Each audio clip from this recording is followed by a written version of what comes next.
চিনির শিরা বানাবো, ওর জন্য আমি নিয়ে নিচ্ছি 1 মগ পানি। এই কাপের 2 কাপ চিনি, দারচিনি একটা, আস্ত এলাচ ছিলবো না যেন গ্রান বেশি না হয়। এই চিনি শিরাটা আমি বেশি ঘন করবো না, এখানে 1 তার 2 তার এগুলি দরকার উঠিয়ে ফেলছি আগে।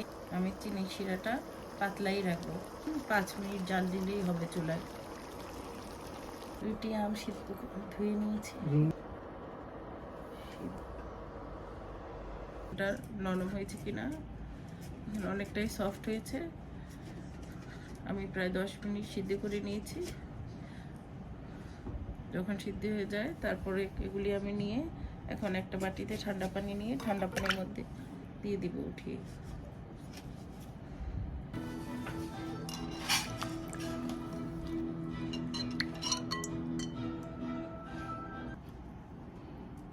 করে নিব চিপে, গুলির পাতলা করে গুলি বের করে দেবো। দেখেন কতটা সফট হয়েছে।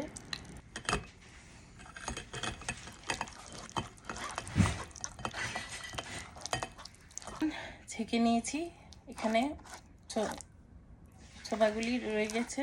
নেওয়ার পরে কাঁচা আমের পাল্প, কাঁচা আম নিচ্ছি প্রথমে।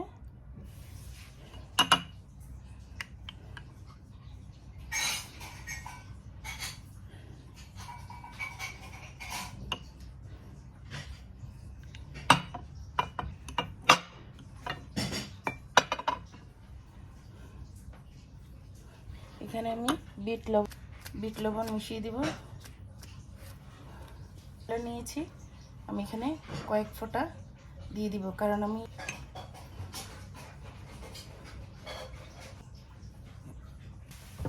এক চিমটি পরিমাণ একটু ডিফারেন্ট স্বাদ আসার জন্য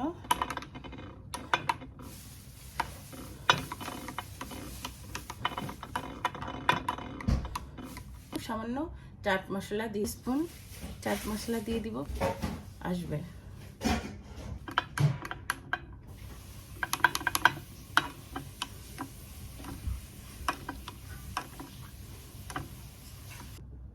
এই তৈরি আমার কাঁচা আমের স্পেশাল। এখানে 6 কাঁচা আম, সাবধানে দিতে হবে।